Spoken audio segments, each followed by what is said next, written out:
Hey, SimCraft family, it's Matt with SimCraft, bringing you another great installment of Through the Apex. This segment called Focused Fun is going to be a good one. It's bound to be a good one because we have none other than Jordan Taylor with us. We are very excited. We are just outside of Orlando, Florida, on a beautiful lake setting that Jordan plays with nonstop, right? Paddleboarding and a lot of fun on the lake. But this segment here is going to provide a little bit of insight on what is known as the social media juggernaut of Jordan Taylor himself. So, Jordan, I appreciate you spending some time with us on SimCraft Live through the Apex. No problem. Thanks for having me. So, the first question I have for you is, when did you first hear about SimCraft, and when and where was it? Yeah, we were just talking about it. It was back 2012 at the PRI show. It was back when the PRI was in Orlando. And I would go with Spencer Piggott, who lived here, and my brother Ricky, and we'd go basically find all the simulators at the show and whoever would let us drive and, just drive all day. And then SimCraft was there, and I remember it like yesterday because it was Watkins Glen short course with the Williams F1 car, and we kept rotating. You were nice enough to let us keep driving over and over to see who could be the fastest one, and I'll never forget that I beat Spencer on my first lap, and I was so proud of it. So that was when I first met you guys. Now, you guys were up-and-coming drivers at that point. After your first experience in the unit, what excited you most about the technology at that time? I think just getting a feel for what it's like in a real race car. Most simulators are, just for fun, and you get the motion that it's just exaggerated and you're always just moving. And with SimCraft, you can basically dial it in to how you want, and you can make the pedals feel how you like, make the motion feel how you like.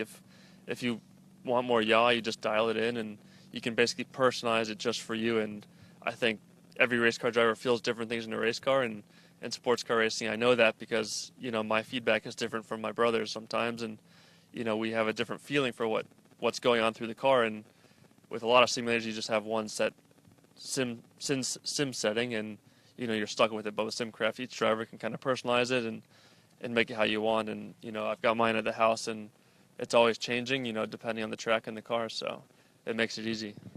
You brought the pedals up. We have a great set of SimCraft Pro tilt pedals that you were very instrumental in the research and development on. We went through, I think, 3 cycles to make sure the brake pedal was how you liked it. Talk about the research and development cycle and how you were instrumental in helping us dial those into how you need them to feel. Yeah, I think braking is one of the most important things in a race car, and especially getting that in the simulation. So I remember when I first got in, it was a little too long and too soft and too much of like a street car feel. And, every race car is different, and I was trying to get it as close as possible to what I'm used to. And you want it, it's basically like a master cylinder in the race car. You want it to feel what it's like. And even today, with our new car coming out next year, the DPI car, we're testing different master cylinders, different throws on the pedal, how far it travels and how hard it is. And it's the same exact thing with SimCraft, where, right now I've got it set up like our DP car, and, if the DPI is a little different, I can go make a change in 2 minutes and have a new brake pedal that's more accurate. So it makes it easy, and, braking and the feel of the brake pedal is huge in motorsports, especially when you don't have ABS and you have to be working on the lockups, and, that's exactly what you want. I know you're really excited about the multiple methods of changing the technology in the brakes. 2 on the hardware standpoint and 2 on the software standpoint. Have you played around a lot with that as you've been changing the cars? Yeah, different cars need different things, and, an MX-5 Cup car or a street car on the simulator, you want a soft, long pedal, and you can just dial that out of it. And when you get into a Formula 1 car or the HPD LMP2 car, you want a short, stiff pedal, because that's what it's like in real life, just because there's no brake booster or ABS or anything like that. So you can change it quickly, just like the feel of the steering wheel. You can make it heavier if it doesn't have power steering, or lighter, like the Indy car wouldn't have power steering, so you can heavy it up and see what the real guys are feeling. And if it's an MX-5 Cup car or a Porsche with power steering, you can, make it a lot lighter. So it's fully adjustable and, makes sense for a simulator. Well, we're really excited that you were part of the research and development on that, and it's been good to have your input, certainly, on that. Now, as a 2013 Daytona Prototype champion, 2015 GTLE champion at Le Mans, question for you is, what's the next bucket list trophy for you, and what does that mean to be a crossed over motorsport champion? Yeah, those were the 2 goals when I set out to become a race car driver was sports car racing growing up with my dad. So winning Le Mans was the top one. The championship was the next one. I think the next trophy that I want is the Rolex 24 at Daytona, just because it's kind of our home race, and we finished second there, I think, 3 times. So I think the Rolex is the next one on the list. But outside of sports car racing, I love V8 supercars, so like the Bathurst 1000, and then DTM. And I'm more involved in sort of closed cockpit sports car racing type stuff or touring cars. But if the IndyCar stuff or Indy 500 was an option, it would have to be kind of the right situation. Now, you brought up your dad and the path that he went on. Do you have aspirations to go down the path and follow in his footsteps of being a driver-owner or owner-driver, as well as just a team owner? Or what's your long-term goals when it comes to team ownership? I think he would like me to take it over, keep it in the family, and keep the team going. But at the same time, I kind of see how stressed he is day to day, finding the money to keep it going and keeping everyone, having a job, all of our guys. So I see how stressful it is and how hard he works. And, he lives 9 houses down, so he's always in his office working, hour after hour, day after day. And I don't know if I'm quite ready for that just yet, but maybe down the road it'll be something I'll look after. The next segment is really kind of a real get-to-know-me time, because we know you on a personal level, and most people probably know you on a social media level. You're an introvert in nature and an extrovert on social media. Yeah. When did you first realize the impact that you had on a social media standpoint and the amount of followers and what impact you really had on the sport? Yeah, I mean, social media kind of took off, I guess, kind of at the same rate as my career. I kind of grew up as, phones and cell phones and social media kind of grew. And I think my first thing was the mullet. As I started growing the mullet, I started hearing from people I never would have imagined hearing from, and we raised $15,000 for that. And then I think when I got Fonzie, he was just my dog. And when I showed up to Le Mans in France in 2015, there was a group of Spanish people that traveled from Spain to France to give me a fake Fonzie, a blow-up doll. And I couldn't believe that, just from my cell phone taking pictures here at my house, that people in Spain and France would be following along and, bringing me stuffed animals at the racetrack, halfway around the world. So it's pretty crazy. For those of you that haven't seen that video, go look it up on YouTube and Jordan's social media, because the light in Jordan's eyes when he realized, when he was getting to that corner, of all the fans in France that were chanting Fonzie's name. This gentleman beelines it out of this open cockpit Corvette to go to his fans, take pictures. It was absolutely phenomenal. I think that was the exact moment that we knew that we wanted to work with you as well. So it was just more more than just a global reach on that. So if you haven't seen it already, you have to. Now, you brought up the mullet. Let's talk about the mullet, because when we talk about focused fun, this segment is focused fun. A mullet is almost like focused fun, business up front and party in the rear. Yeah.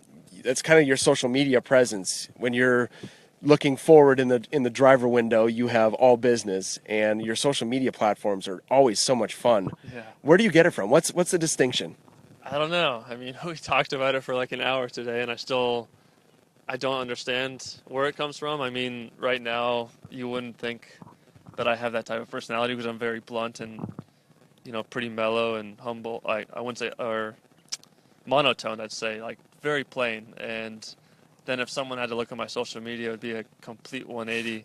And my mom found a paper online called an introverted or what was it? An outgoing extrovert, or an outgoing introvert is what I'm called. Or if I'm in a comfortable situation, I can be outgoing and extroverted, but most of the time I'm introverted. And I guess just having the power of social media, it's easy to show different sides of you if you want to, and it's easy for me to do it by myself and make these weird videos, because I'm not having to do it in front of other people and be embarrassed. So it's kind of a new thing, and it's fun for me to watch later through other people's eyes when I see who's been watching it, and it's embarrassing, but it's still fun. Well, most recently, if you've seen any of the videos or any of the pictures, Jordan was at a private test at Daytona dressed as a Superfan.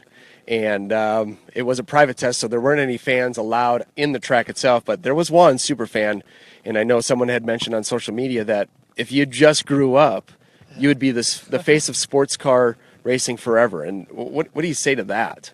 I mean, people, as the power of the internet, and I mean, people think whatever they want to think, and you know, I think from what I see and watch online and on social media from other athletes or people that I look up to, I want to see their personal side and what they're really like in real life, and that's all I'm doing is on my social media. If you look at it, you know, I'm not posting advertisements for companies and like a lot of other people do, and I think that gets kind of boring and old pretty fast. So I kind of want to show a fun side of something that I'd want to see from someone that I look up to, and that guy's got his own problems, his own issues, and he's just having a good old time.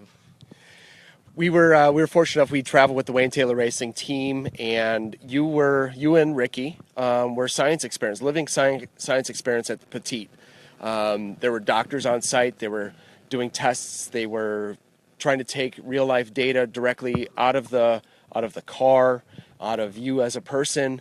Tell me about that process and what that was like for you being a living science experiment. Yeah, I mean, we're doing lots of research with a company called CoreSight and some other doctors, and they're involved with Gatorade and Under Armour and doing research for athletes. And, racing is a very unique sport that doesn't have a lot of research behind it. And basically, CoreSight's developed this patch that goes on your arm, and it measures how much you sweat and what comes out of you when you do sweat. So they can kind of map a profile of, what you need to put back in your body after you've been driving for 2 hours. And it'll measure, how much comes out, and we've been weighing before and after we drive how much we lose. I'm sorry, I get distracted. And, I don't know those people, actually. I don't know who those are. Those are Superfans. Yep. I don't know those people. And basically we measure and we'd weigh in and out before and after every stint, and I lost 2 to 3 pounds per hour, and Ricky would lose 4 to 5 pounds per hour.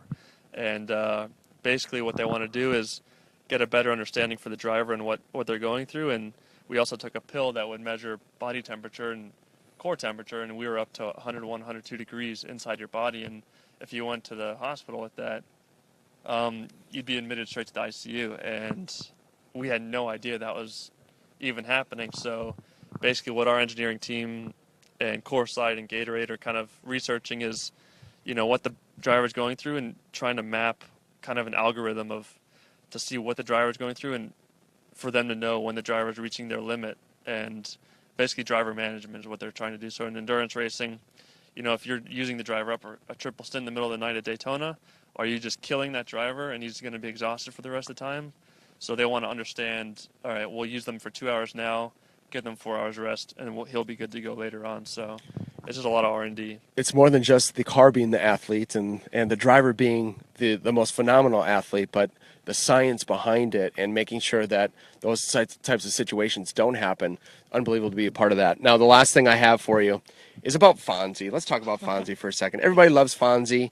I know you were fortunate to let us do a nice little promo with Fonzie's image at Petit Le Mans.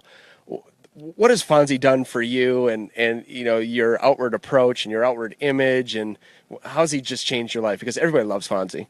Everyone loves Fonzie. I think a lot of people think he's a better dog than he actually is. He looks very gentle and, well behaved on social media. And I think if you meet him in person, he's full of life. And I think he's kind of pulled a little bit of that out of me as well, showing that, be who you want to be. It's like he doesn't know any better, so he's just going to act how he wants to act. And I mean, that's kind of how I am on social media. I act how I want to act, and it's kind of nice to see that kind of freedom from another animal that doesn't care about someone's opinion, and you can kind of learn from that in a weird way. And I got him, I think, right after last year's Rolex 2015, and it was a lot of responsibility, a lot of learning, but I think it was helping me grow up, as that guy said on social media, to become an adult. And this was one way to kind of grow up and learn responsibility, and he's become a best friend, and it's kind of fun to have someone to live with. I live by myself, and it's fun to have a little character running around with you. Now, I love the fact that Fonzie's almost more popular than you are, but that's okay. That's neither here nor there. But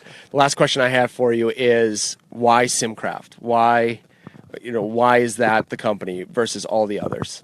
Well, I mean, it was PRI 2012 when we were walking around driving every single simulator that we could find, whether it was the giant one that took up a building or the little one sitting on the ground.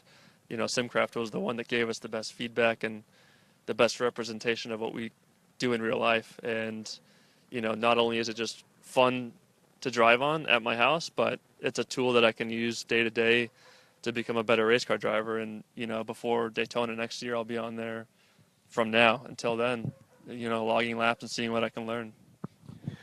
This has been Focused Fun with Jordan Taylor through the Apex. We want to thank our friends at Racing Nation Radio once again for helping us out with these Facebook Live videos through the Apex. Follow Jordan Taylor on Instagram and Twitter, Jordan10Taylor. You can find him on Facebook as well.